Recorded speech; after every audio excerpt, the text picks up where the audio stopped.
कि कौन कहता है कि जमीन में बैठा हुआ बच्चा, कौन कहता है कि जमीन में बैठा हुआ बच्चा आसमान में नहीं उड़ सकता, कौन कहता है कि कंकड़ पत्थर में बैठा हुआ बच्चा अपनी दिशा नहीं बदल सकता, कौन कहता है ग्रामीण आंचलों से आने वाला बच्चा इतिहास नहीं बना सकता, और कौन कहता है कि इस country by public school Bageshwar में पढ़ने वाला बच्चा इस देश को एक नई दिशा नहीं दे सकता।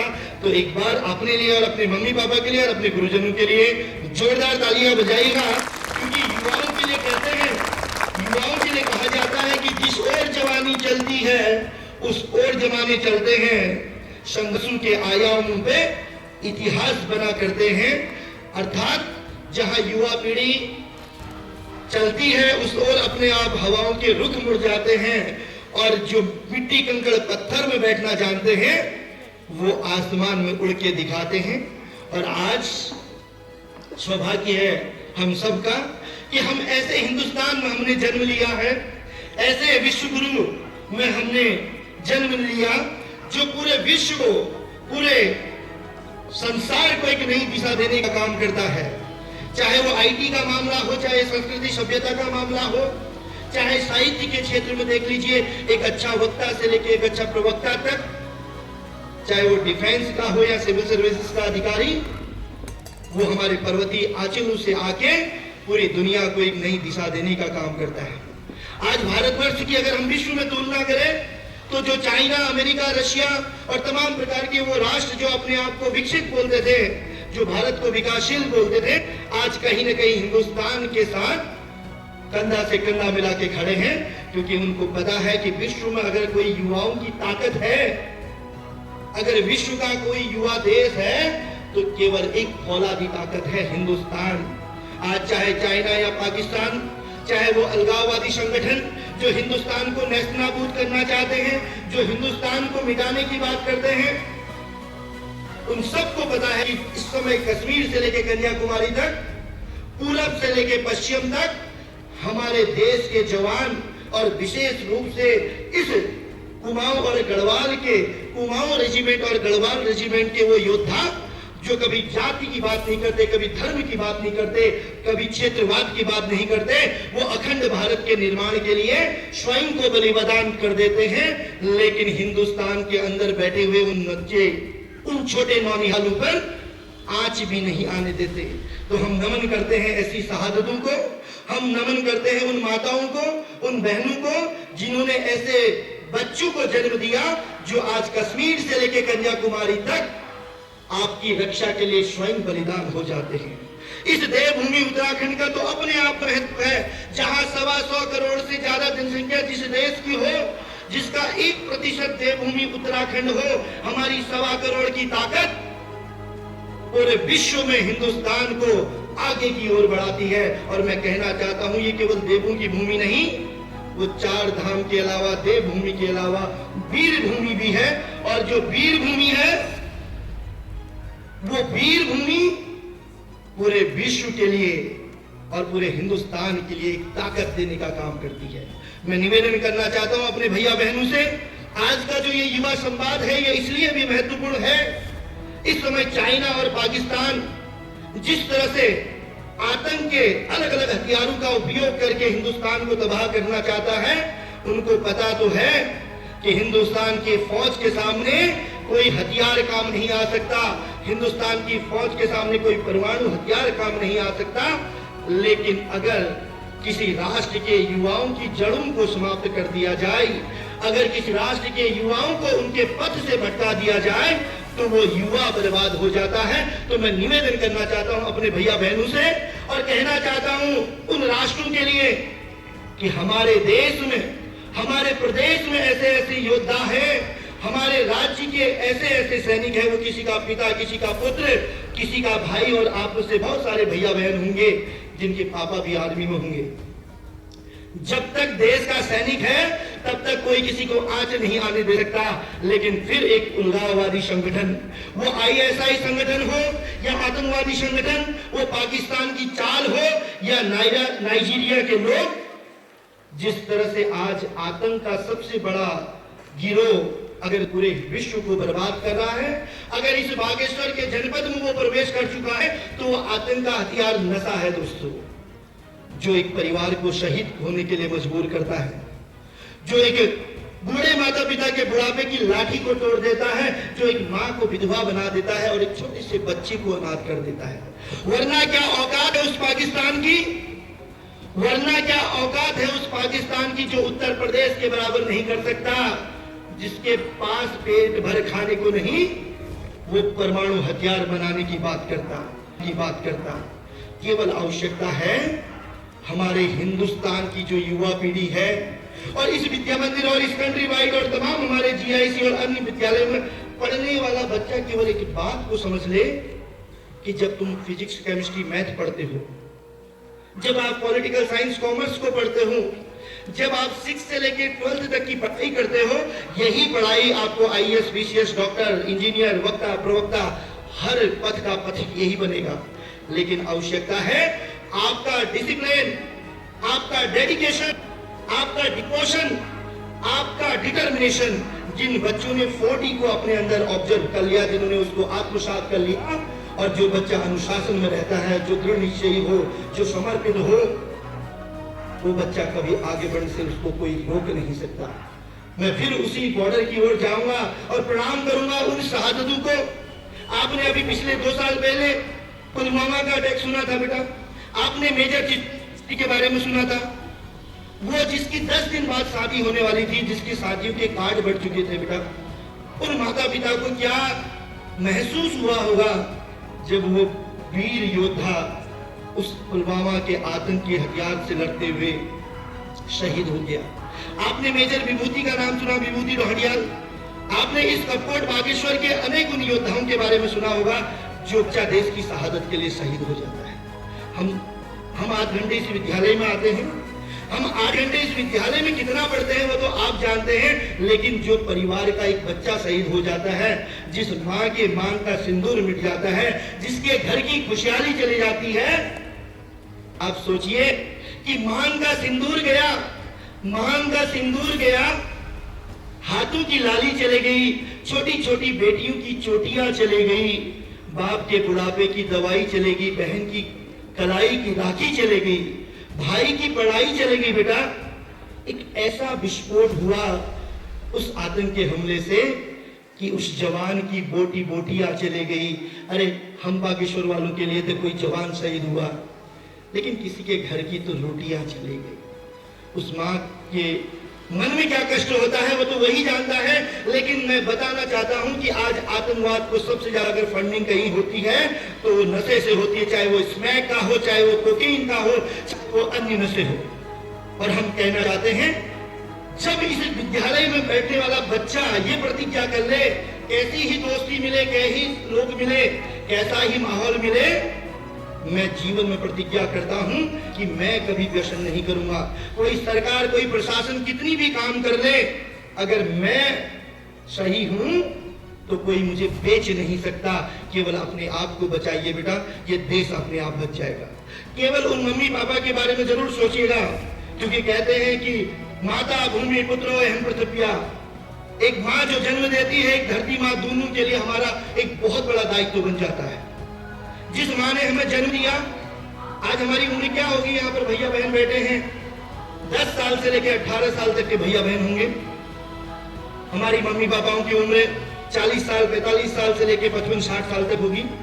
और एक औसतन आयु एक व्यक्ति की 70-80 साल होती है, यानी कि 30, 35, 25 साल के और मेहमान हैं हमारे माँ बाप।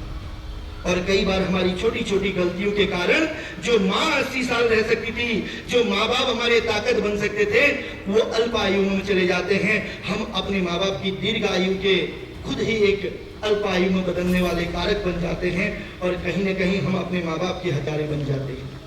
मैं निवेदन करना चाहता हूँ, राष्ट्र के निर्माण से पहले छोटी सी बात को आप जरूर याद रखना बेटा, फिर क्या पता कब किस मोड़ में आपसे मुलाकात हो। अगर जीवन में आगे बढ़ना है तो अपना मेडिकल, अपना फिजिकल, अपना उठना, अपना चलना, अपना बोलना, अपनी संस्कृति और अपनी सभ्यता को गांठ बांध के लेके चलिए।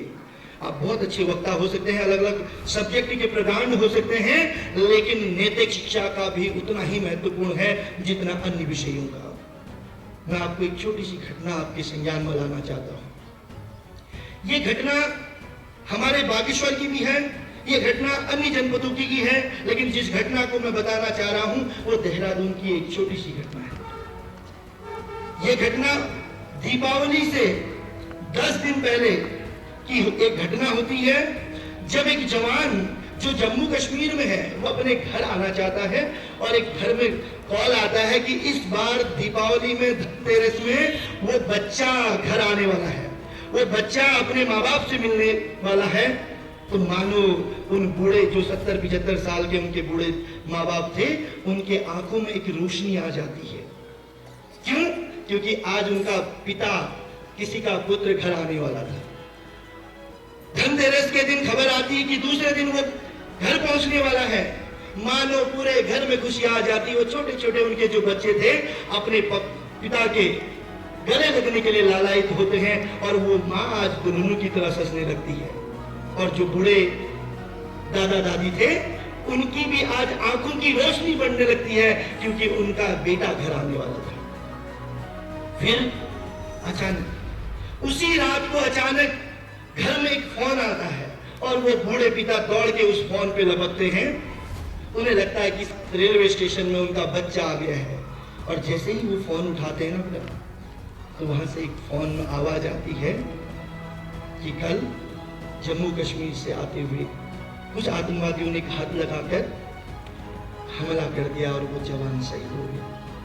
ये बात जब उस बूढ़े माता पिता के कानों में जाती है, बेटा आप मानो न मानो, वो मूर्छित से हो जाते हैं, उनके बुढ़ापे की लाठी टूट जाती है और वो जो माँ कल तक दुल्हनों की तरह सजी थी वो बेहोश हो जाती है।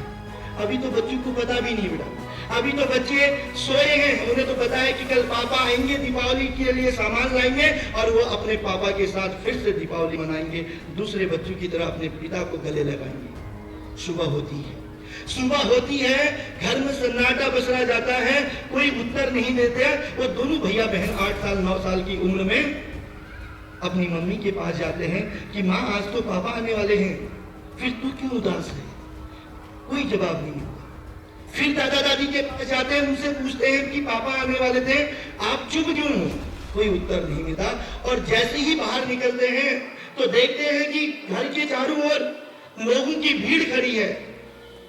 उस भीड़ से कहते हैं कि आज कोई अपने आप मेरे पापा से नहीं मिलेगा, आज हम पापा से मिलेंगे, हमने शॉपिंग करनी है। एक बच्चे की भावना क्या होती है अपने पिता के लिए, क्योंकि पिता वो दर्द है, पिता वो ताकत है, उसके पेट में, उसके जेब में कुछ हो ना हो, लेकिन अपनी औलाद को खिलाता है। वो खुद भूखे प्यासे रह के भी अपने बच्चों को बढ़ाता है। एक पिता का दर्द तो उन्हीं आंखों से पूछा जाता है जिनके पिता न हो। माँ की ममता किसे कहते हैं, उन माँ में देखा जाता है जिनकी माताएं नहीं। वो जब उन बच्चों से पूछते हैं, कोई जवाब नहीं मिलता, तो फिर वो बच्चे आगे आते हैं और देखते हैं कि दूर सामने तिरंगे से लिपटी एक शहादत, और दौड़ के वो दोनों भैया बहन उस तिरंगे के पास जाते हैं और देखते हैं कि वो उनके पिता है, और दौड़े ही उस पे गले लग जाते हैं, उस तिरंगे से लिपट जाते हैं, रोने लगते हैं और देखते हैं अपने दादा दादी की ओर। कहते हैं कि माँ मैं समझ गई कि अब हमारे पिता कभी लौट के नहीं आएंगे। माँ मैं समझ गई कि अब हम अपने पिता के, अपने दादा दादी के बुढ़ापे की लाठी को नहीं देख पाएंगे। और वो बच्चा कहता है कि माँ मैं समझ गया कि तू जो कल तक दुल्हनों की तरह सजी थी, तेरे हाथों में मेहंदी लगी थी, वो आज मेहंदी क्यों मिट गई, वो मांग का सिंदूर क्यों मिट गया, वो हाथों की चूड़ियां क्यों टूट गई? क्योंकि उन्होंने अपने दादा दादी के बुढ़ापे की लाठी को टूटते हुए देखा, उन्होंने अपने माँ के सुहाग को मिटते हुए देखा बेटा। और दोनों भैया बहन उस तिरंगे से लिपट के खड़े होते हैं और कहते हैं कि माँ सौगंध है इस तिरंगे की, माँ सौगंध है इस तिरंगे की, इस आतंकवाद को नष्ट करने के लिए जो काम हमारे पिता छोड़ गए हैं उस काम को हम करेंगे। सौगंध है इस तिरंगे की, माँ जीवन में फिर कोई ऐसा काम नहीं करेंगे जिसकी वजह से तेरे आंखों में आंसू आए। सौगंध है हमें दादा दादी की, अब हम अपने दादा दादी के बुढ़ापे की लाठी बनेंगे। सौगंध है भारत माँ की, इस नशे के आतंक को नष्ट करने के लिए हम भैया बहन आगे आएंगे। तो मैं कहना चाहता हूं, जब एक अनाथ, एक असहाय, एक शहीद का परिवार, एक छोटे भैया बहन इतना सोच सकते हैं, तो फिर इस कंट्री वाइड में जो भैया बहन पढ़ते हैं वो अपने माँ बाप की दीर्घायु के लिए, उस शहीदों के सम्मान के लिए, किसी अनाथ को बचाने के लिए, अपने परिवार को बचाने के लिए, अपनी मम्मी पापाओं की भावनाओं का सम्मान करने के लिए इस नशे रूपी आतंक को छोड़ क्यों नहीं देते। जब हम कूल दिखने के लिए, जब हम अपने को एक्स्ट्रा एक्टिविटी में डालने के लिए, जब हम दूसरे के अट्रैक्शन में, अफेक्शन में उस नशे के आगोश में हो जाते हैं ना बेटा, जब तुम्हारे दोस्त कहते हैं कि चल यार कुछ नहीं होता है, आज पार्टी करते हैं, आप मानो न मानो, आप चाह न चाह के भी उस आतंकवाद को बढ़ावा देते हैं और आप अपने माँ बाप की अल्प आयु के साथ साथ एक जवान को शहीद करने के लिए मजबूर करते हैं, क्योंकि आपके द्वारा नशे में खर्च किया गया पैसा आतंकवाद को बढ़ावा देता है। मैं केवल इतना कहना चाहूंगा कि कोई सुधरे न सुधरे, किसी के ऊपर उंगलियां उठाने से पहले हम प्रतिज्ञा कर लें कि सरकार कब नशा बंद करेगी, पुलिस कितनी मेहनत करेगी, क्योंकि 5000 पुलिस 50 लाख लोगों को कैसे संभालेगी। और जो नशे का आतंक है वो यहाँ से पैदा नहीं हो रहा बेटा, पंजाब से लेके कश्मीर तक, पाकिस्तान से लेके अफगानिस्तान तक यूं करके आ रहा है। और आपको पता भी नहीं होगा कि आपके ही क्षेत्र का एक 20 साल का बच्चा परसों उस नशे के कारण मर गया। उस माँ को क्या बीतती होगी, हमें तो क्या फर्क पड़ता है, लेकिन कभी पूछा उस माँ से जिसने बिना खाए बिना सब कुछ किया आपके लिए समर्पित किया। कोई लेबरी कर रहा है, कोई स्कूल में जा रहा है, कोई प्राइवेट में काम कर रहा है, लेकिन अपने बच्चों की अच्छी पढ़ाई के लिए आपको कंट्री वाइड में भेज रहे हैं और इस विद्यालय से आप आगे निकलो, ये उनकी कामना रहती है। लेकिन वहीं पर मजाक में जब हमारे 10% बच्चे नशे के आगोश में जाते हैं तो न पेट के आंत रहते हैं, न मुंह के दांत रहते हैं, और हम कहते हैं कि भारत माता की जय, हम देश के लिए कुछ करेंगे। तो अगर किसी को बचाना है तो अपने आप को बचाइए, अगर किसी की रक्षा करनी है तो अपने माँ बाप के भावनाओं की रक्षा कीजिए। और वो तभी संभव है जब आप व्यसनों से दूर रहेंगे, और राष्ट्र के निर्माण में तभी आप भागीदार बन पाएंगे जब आप अपने आपकी भावनाओं को कद्र कर पाएंगे। तो अपनी वाणी को विराम देने से पहले केवल इतना कहूंगा, पथ क्या पति कुशलता क्या जिस पथ में बिखरे शूल न हो, वो पथ क्या पति कुशलता क्या जिस पथ में बिखरे शूल न हो, नाविक की धैर्य कुशलता क्या धाराएं प्रतिकूल न हो, जब धाराएं प्रतिकूल न हो। बहुत बहुत धन्यवाद। जय हिंद, जय भारत, जय उत्तराखंड।